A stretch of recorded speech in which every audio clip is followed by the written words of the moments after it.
아동 찬양대의 맑고 아름다운 찬양 감사드립니다. 오늘은 아동부 헌신 예배로 드립니다. 우리 아동부 선생님들이 아이들을 사랑하는 마음으로 날마다 기도하고 신방하고 예배하고 정말 보이지 않는 곳에서 많은 헌신을 아끼지 않고 있습니다. 아동부뿐만 아니라 우리 교회학교 교사들이 많은 헌신을 아끼지 않고 있는데요. 이 일이 그래도 도학교의 미래를 여는 일이고 또 한국교회의 미래를 여는 일이기에 우리 성도님들의 많은 관심과 기도 부탁드리겠습니다. 오늘 우리가 힘써야 할 일 전도라는 말씀의 제목을 가지고 말씀을 전하고자 합니다. 여러분, 우리는 하나님의 자녀입니다. 하나님은 우리의 아버지이십니다. 믿으십니까? 그렇다면 하나님의 자녀는 아버지의 마음을 헤아리는 것이 가장 중요합니다. 아버지가 나에게 무엇을 기대하고 있는지 아는 것이 참 중요합니다. 어떤 부모님이 자녀가 공부 잘하기를 기대한다면 그냥 자녀는 공부 잘하면 됩니다. 저희 아버지는 조금 무뚝뚝한 분이셨습니다. 아버지는 자신의 마음을 잘 표현하지 못하는 분이셨습니다. 그래서 아들인 저는요, 아버지가 나를 향해서 무엇을 기대하고 있는지 모를 때가 참 많았습니다. 그런데 아버지가 은혜를 받고 조금씩 그 마음을 표현하기 시작하셨습니다. 제가 대학교 때 1년 동안 인후학사라는 기숙사에서 있었던 적이 있었습니다. 그해 겨울 어느 추운 겨울날 첫눈이 내릴 때 일이었습니다. 아침에 아버지로부터 문자 한 통을 받게 되었습니다. 내용 전부는 다 기억나지 않지만 대충 이러한 내용이었습니다. 겨울의 하얀 눈처럼 하나님 앞에서 깨끗하고 경건하게 살기를 바란다. 그래야 하나님께서 귀하게 바로 쓰임받을 수 있다는 그런 내용이었습니다. 이 문자 한 통을 통해서 나를 향한 아버지의 마음이 전해지게 되었습니다. 여러분, 아버지의 마음, 나를 향한 아버지의 기대가 무엇인지 아십니까? 하나님은 자녀된 우리에게 아들아, 딸아, 나를 위해 한 영혼을 살리는 전도의 사명 감당해주면 안 되겠니? 지금 이 일이 아주 시급한 일이란다 라고 말씀하고 계십니다. 내가 이를 위해 너를 불렀단다.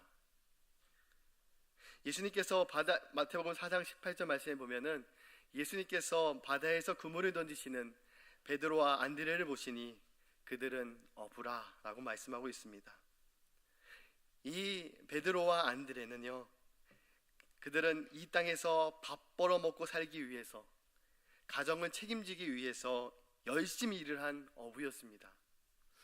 우리도 예수 만나기 전에는 단지 내 가정 책임지기 위해서, 돈 벌기 위해서, 자아 만족을 위해서, 아니면 일에서 만족감을 찾기 위해서 일을 한 어부에 불과한 존재가 아니었습니까? 예수님께서 베드로와 안드레를 부르시고 말씀하시되 나를 따라오라, 내가 너희를 사람 낚는 어부가 되게 하리라 하시니 라고 말씀하셨습니다. 예수님께서는 베드로와 안드레를 불러주시고 하나님 나라의 새로운 사명을 주셨습니다. 그것은 사람을 낚는 어부로서의 삶, 바로 죄로 인하여 죽어가는 영혼을 건지는 이 사명을 위해 내가 너희를 불렀다, 바로 우리를 불렀다라고 말씀하셨다는 겁니다. 우리는 각자의 삶의 모습이 참 다양합니다. 우리는 각기 다양한 일을 하며 살아가고 있습니다. 그러나 그 일터가 단순히 돈 벌기 위해 억지로 듣기 싫은 소리도 참아내며 사는 자리가 되면은 안 됩니다. 그 일터와 그 일터에서 만난 사람들을 전도하여 하나님의 자녀로 삼는 그 일을 위해 우리를 부르셨다는 사실을 꼭 명심하시기를 바랍니다. 열심히 내 직장에서 단순히 열심히 돈 벌기 위한 일터로만 여겨지게 될 때 얼마나 무의미합니까? 열심히 청춘 바쳐 열심히 일했는데 남는 것이 없고 허망할 때가 있습니다. 그러나 나의 일터, 그곳이 나의 선교지다라는 소명을 붙잡고 살면 여러분을 통해서 하나님께서 그 일터 가운데 놀라운 일을 행하실 줄을 믿습니다. 다른 시야와 관점으로 일터를 바라볼 수 있게 될 것입니다.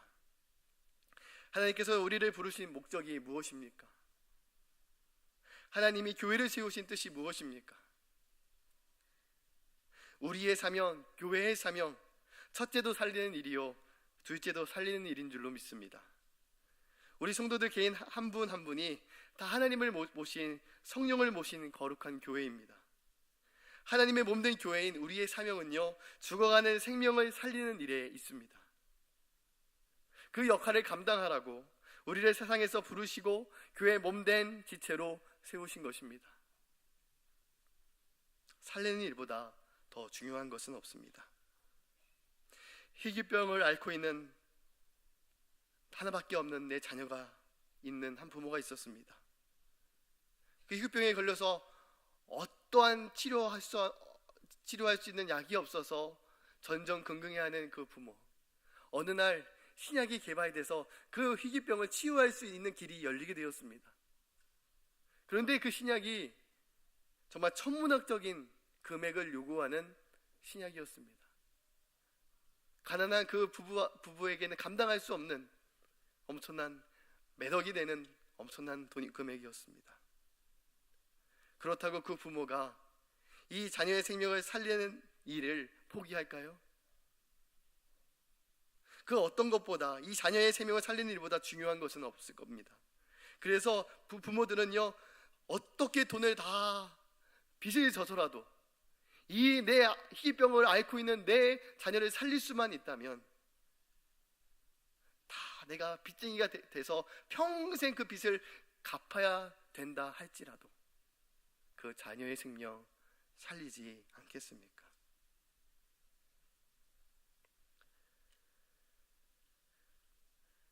이 살리는 일이란 생명 대신 예수님을 자랑하고 증거하는 일입니다.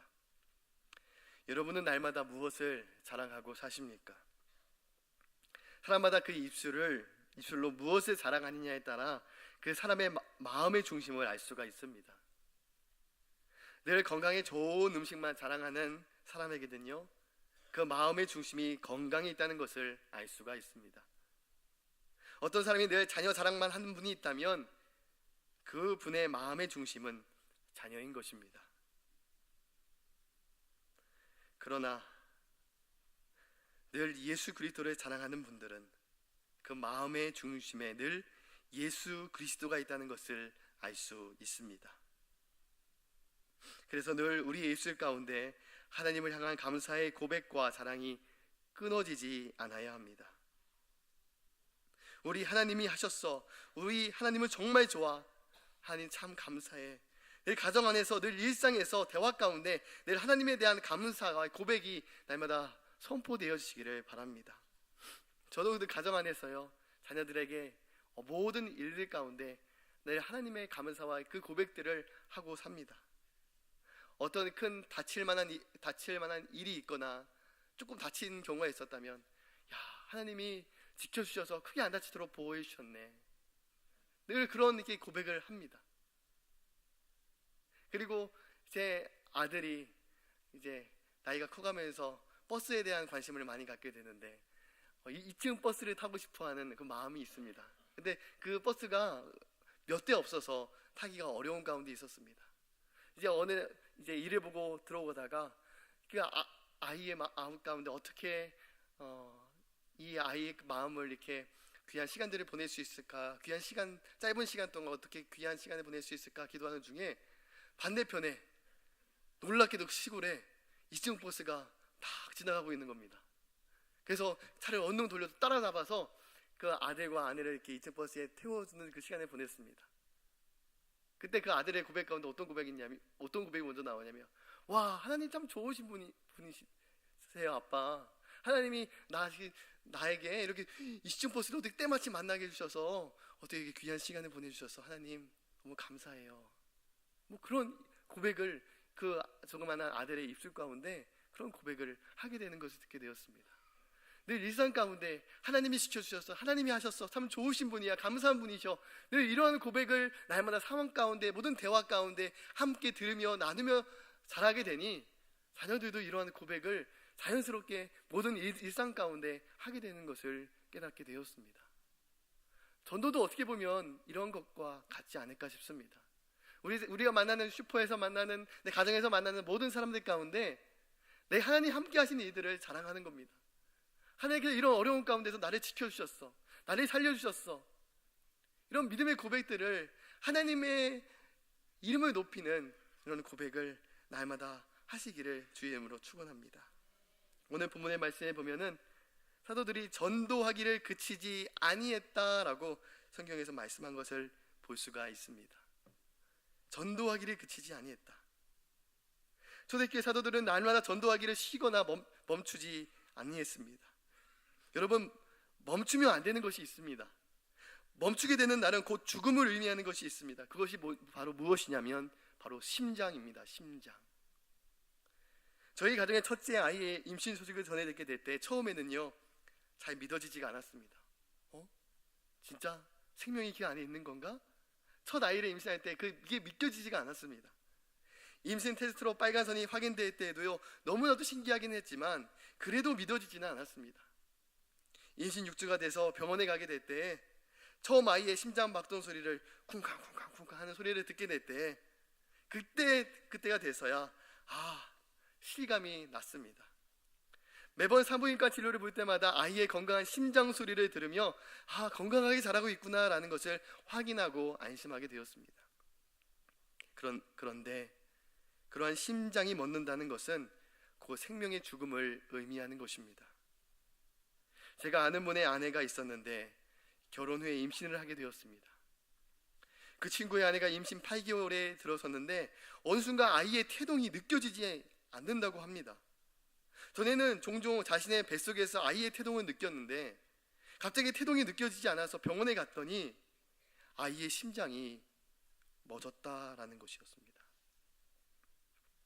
심장이 멈춘다는 것은요, 곧 죽음을 의미합니다. 심장은요, 반드시 쉬지 않고 멈추지 말아야 합니다.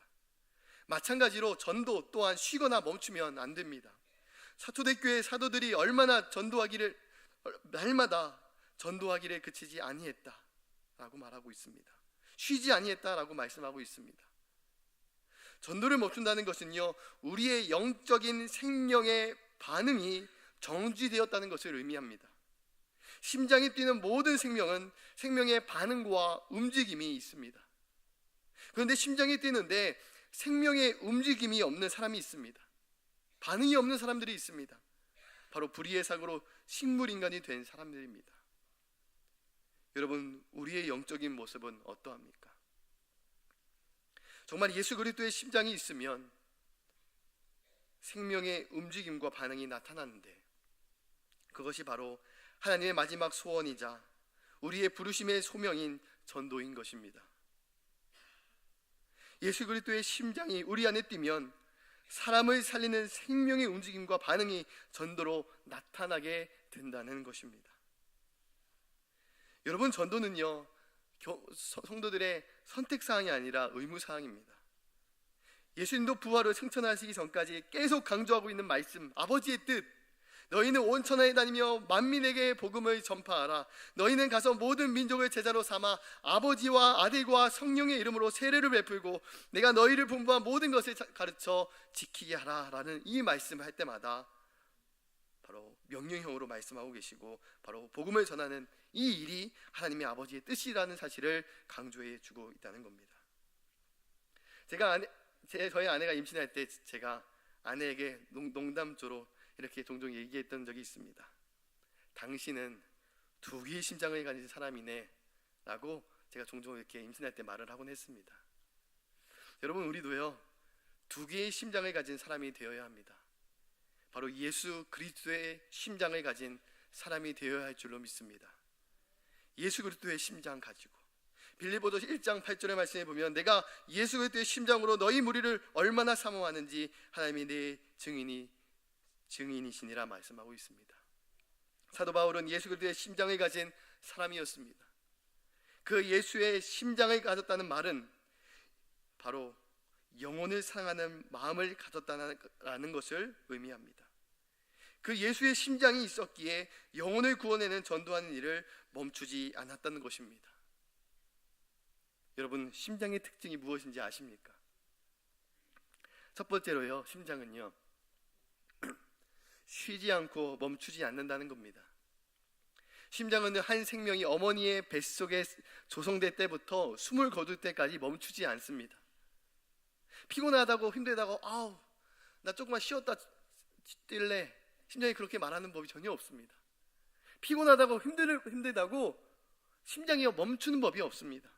마찬가지로 예수 그리스도의 심장을 가진 성도는 하나님의 마음으로 항상 모든 관심이 어떻게 하면 저 사람을 구원할 수 있을까라는 생각으로 가득 차게 된다는 것입니다. 그 마음을 가지고 어디를 가든지 전도하는 것을 쉬지 않게 됩니다. 우리는 1년에 2번 봄과 가을로 총 동원주일 전도로 이렇게 행사로 이렇게 준비하고 전도하고 있습니다. 이것이 그냥 교회에 있는 연례 행사가 아니라 매일 삶 속에서 만나는 사람들에게 예수를 증거하는 이 일을 멈추지 않고 행하라라는 것을 말씀하고 있다는 겁니다. 둘째로 심장의 특징은 무엇이냐면, 심장은요, 몸에서 가장 뜨거운 곳으로 우리 몸 가운데 암이 생기지 않는 유일한 곳입니다. 우리가 신앙생활하면서 왜 절망하고 좌절하고 우울증에 빠집니까?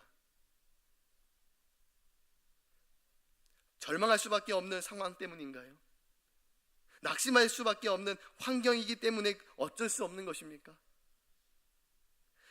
만약 단순히 절망과 정말 우울증의 고난의 상황과 어려운 환경 탓이라고 한다면 야곱의 아들 요셉만큼 고난을 겪은 사람이 어디 있겠습니까? 요셉은 자기 형제들에게 배신을 당하고 죽임을 당할 뻔한 큰 정신적인 충격을 겪었습니다. 또한 심지어 노예로 팔려가기도 했고, 주인의 아내를 강간하려 했다는 누명의 억울한 누명을 써서 감옥에까지 갔던 자가 요셉이었습니다. 예배드릴 수 없는 환경에서도 그는 하나님 앞에서 주님과 동행함으로 절망과 좌절과 우울증에 빠져 지내지 않았습니다. 그는 어릴 때 주신 하나님의 꿈을 붙잡고 살았고, 그 어려운 고난의 상황 가운데서도 나는 노예의 신분, 죄인의 신분의 삶으로 하나님을 그 삶 가운데 만나는 모든 사람들에게 하나님을 드러내 보이는 삶을 살았다는 것입니다. 요셉과 함께한 모든 이들이 요셉과 함께 하신 하나님을 보게 되었습니다. 영혼 구원의 사명을 품고 있는 사람들은 다른 생각할 여력이 없습니다. 오직 어떻게 하면 복음을 전할 수 있을까? 어떻게 하면 저 영혼을 살릴 수 있을까? 온통 그 관심과 복음에 집중되어 있는 사람들은요, 좌절과 우울증과 모든 절망이 틈탈 겨를이 없다는 것입니다. 그런데 사단은 언제 틈을 타냐면, 항상 사단은 틈을 타고 들어오는데, 하나님의 일을 하거나 말씀에 집중하거나 전도할 때는 절대로 들어오지 못합니다. 우리가 영적으로 방심할 때, 한가할 때, 여유일 때, 영적으로 방심하고 있을 때, 그럴 때, 세상 가운데 마음 뺏겨 있을 때, 하나님의 사명을 잃어버릴 때, 이때 마귀는 항상 그 틈을 타고 우리에게 들어옵니다. 그리고 환경과 상황을 통해서 절망할 수밖에 없고 낙심할 수밖에 없는 환경이라고 우리 마음 가운데, 생각 가운데 우리를 집어넣어 준다는 겁니다. 그러나 예수 그리스도의 심장을 가진 사람들, 그 뜨거운 심장을 가진 사람들은요, 복음으로 사로잡힌 믿음의 사람들은 절망과 우울증이 틈탈 겨를이 없는 줄로 믿습니다. 실제로 심장은요, 혈액을 몸의 모든 기관이나 세포에 공급하여 살리는 역할을 합니다. 여러분, 심장이 멈추게 되면 심장을 통해 전해지는 혈액의 산소와 에너지를 공급하지 못하므로 모든 몸의 기관들이 각 기능을 상실해 버리고 그 세포가 죽게 된다는 겁니다. 여러분의 신앙생활에서 믿음의 능력, 하나님의 능력을 상실해버리고 구원의 감격을 잃어버린 이유는 우리가 전도하는 일을 멈추었기 때문입니다. 전도하면요, 모든 영적인 감각들이 살아나고 우리의 영이 살아나고 하나님 주신 능력을 사용하며 살 수 있는 능력을 날마다 보여주시고 나타내 보여주십니다. 그래서 예수님은 마가복음 16장 말씀에 보면 뭐라고 말씀하시냐면, 온 천하 만민에게 복음을 전파하라 말씀하시면서 전도자의 삶을 살게 될 때 누리는 축복을 이어서 말씀하고 있습니다. 믿는 자들에게는 이러한 표적이 따르리니 곧 그들이 내 이름으로 귀신을 쫓아내며 새 방언을 말하며 뱀을 집어 올리며 무슨 독을 마실지라도 해를 받지 아니하며 병든 사람에게 손을 얹은즉 나으리라. 이 능력을 누구에게 주셨는지 아십니까? 바로 복음을 전하는 전도자들에게 주셨다는 사실을 기억하시기를 바랍니다. 우리의 삶 가운데 늘 이러한 소망이 있습니다. 하나님, 저도 내 삶 가운데 이러한 능력을 보며 살기를 원하고 이러한 능력이 내 삶 가운데 나타나 보여지기를 원합니다 라고 살고 있습니다. 소망합니다. 그러나 우리 삶 가운데 이런 일들이 잘 보이지 않을 때가 있습니다. 그 이유가 무엇이냐면, 이 능력은요, 전도자들에게, 복음을 전하는 자들에게 주신 하나님의 능력이라는 사실을 기억하시길 바랍니다. 복음을 전하게 될 때, 복음을 전하고 그 영을 살리기 위한 마음으로 그 하나님의 이스라엘 심장 가지고 복음을 전하여 중보하며 기도하게 될 때 정말 병이 치유하는 놀라운 역사가, 하나님의 영광에 나타나는 놀라운 역사가, 그 영혼을 살리시는 하나님의 놀라운 능력이 그 가운데 임한다는 사실입니다. 우리는 왜 전도하지 않을까요? 우리는 왜 전도하지 못할까요? 우리가 자꾸 잊고 살고 있는 것이 있는데, 바로 우리가 죽는다는 것을 잊고 살고 있기 때문입니다. 우리가 곧 하나님으로 다시 돌아가야 하는 인생임을 깨닫지 못하기 때문입니다. 저도 이제 많은 여러 장례를 치렀습니다. 근데 연세 드신 분도 장례를 치렀고, 좀 마음이 아픈 것은 젊은 나이에 청년의 장례를 치른 적도 있었습니다. 장례를 치르면서 매번 하나님께 깨닫게 해주신 것, 우리는 다 죽는데, 나도 하나님이 언제 어떻게 나를 부르실지 모르는데, 늘 언제 어떻게 부르셔도 천국과 준비는 잘하고 있어야지. 저는 이러한 마음을 가지고 늘 삽니다. 이러한 마음을 가지고 살면 하루하루가 얼마나 가치 있고 소중한지 모릅니다. 소소한 일상들이 얼마나 복된지 모릅니다. 그리고 얼마나 시간들이 그렇게 많이 있지 않다는 것을 또한 깨닫게 됩니다. 그런데 우리는 때때로 자녀들을 향해서 열심히 돈 벌어야 해, 열심히 일이 중요해, 공부가 중요하고 대학 진학이 중요해, 취업이 중요해, 믿음 생활은 나중에 좋은 데 취업하고 해서도 돼, 믿음 생활은 대학 진학하고 나서 천천히 나중에 신앙생활 해도 돼, 우리가 그렇게 말하곤 합니다. 지금 당장 눈앞에 보이는 시험, 돈, 일만 바라보고 가다가 하나님께서 부르시면, 갑자기 우리를 부르시면 어떻게 합니까? 하나님을 떠나 살다가 천국과 주비도 안 했는데 그때 갑자기 우리를 부르시면 어떻게 합니까?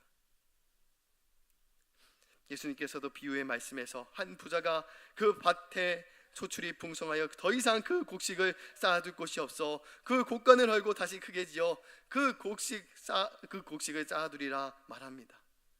이제 그 부자는 내 영혼아, 여러 해 쓸 물건을 많이 쌓아두었으니 평안히 쉬고 먹고 마시고 즐거워하자. 그때 하나님은 뭐라고 말씀하십니까? 부자에게 오늘 밤에 내 영혼을 도로 찾으리니 그러면 내 준비한 것이 누구의 것이 되겠느냐라고 말합니다. 여러분, 우리도 부자와 같은 고백을 얼마나 일상 가운데 많이 듣곤 합니까? 어떠한 분들은 이제 평생 고생하며 돈 벌고 살만하게 되니 이제 병에 걸려 죽는구나. 저는 그런 고백을 많이 들었습니다. 그리고 이런 고백도 들었습니다. 돈 버는 사람이 있고 돈 쓰는 사람은 따로 있구나. 열심히 돈을 벌어놨더니 돈을 쓰는 사람은 따로 있구나 라는 이야기입니다. 여러분, 하나님께서는요 날마다 이 전도하기를 쉬지 않고 멈추지 않기를 원하십니다. 시간이 그리 많은 것이 아닙니다. 이제 나는 20대고 내나 30대고 40대고 아직 살아갈 날이 한 4, 50년 더 충분히 남아있는데 충분히 세상에다 즐기고 놀다가 나중에 예수 믿으면 얼마나 더 좋을까 라고 우리는 그렇게 생각할 때가 많습니다. 근데 분명 우리가 그때를 알게 되면 세상 가운데 죄악 안에서 마음껏 세상까지 즐기며 살다가 죽기 직전에 일주일 전에 한 달 전에 예수 영접하고 구원받으면 얼마나 좋겠습니까? 라고 생각하는 분들도 있을지도 모릅니다. 그런데 그때는요 언제 올지 모릅니다. 도적과 같이 오기 때문에 우리는 항상 깨어서 항상 구원받을 준비를 해야 될 줄로 믿습니다. 이 일을 위해서 저와 여러분들을 불러 세우셨습니다. 이 하나님 나라의 소명, 하나님께서 여러분들을 불러 세우신 이유는 나 한 명 불러서 나 하나 천국 가는 것이 아니라 너를 먼저 불러 세우신 것은 너 주위에 있는 내 사랑하는 자녀와 내 부모, 친척들, 그를 위해서 기도하고 전도해야 된다. 주님께서 분명하게 말씀하고 계십니다. 그래서 오늘 본문 말씀에 성전에 있든지 집에 있든지 라고 얘기합니다. 성전에 있든지 집에 있든지 항상 전도하기를 그치지 아니했다.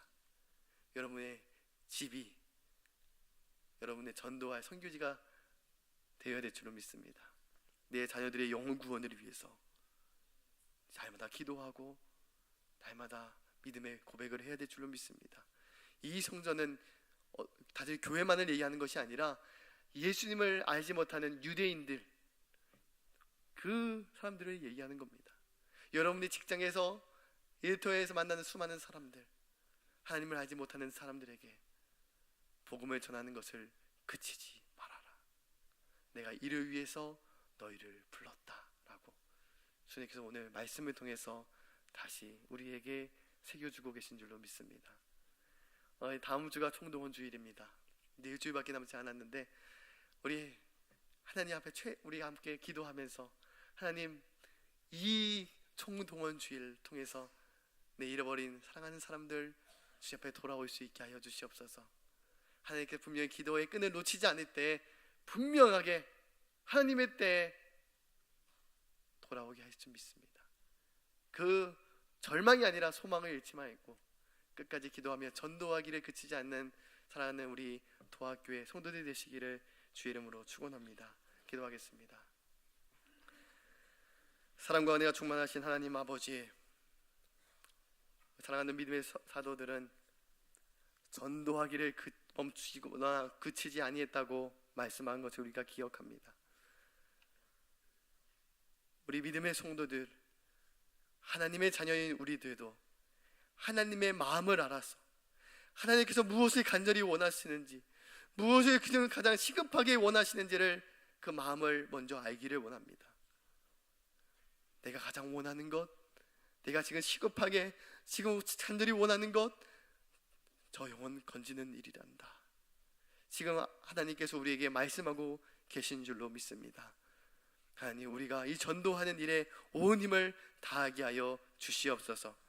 우리가 예수 그리스도의 심장 가지고 그렇게 전도하기를 원합니다. 날마다 전도자의 삶을 살게 될 때에 아버지, 그 뜨거운 심장에 악한 절망과 우울증과 낙심이 들어올 틈이 없게 될 줄로 믿습니다. 날마다 기쁨과 감사함과 하나님의 놀라운 능력을 체험하며 살게 될 줄로 믿사오니 주여, 우리 사랑하는 전도자들에게 이러한 축복을 누리며 살 수 있도록 인도하여 주시옵소서. 예수님의 이름으로 기도드렸사옵나이다.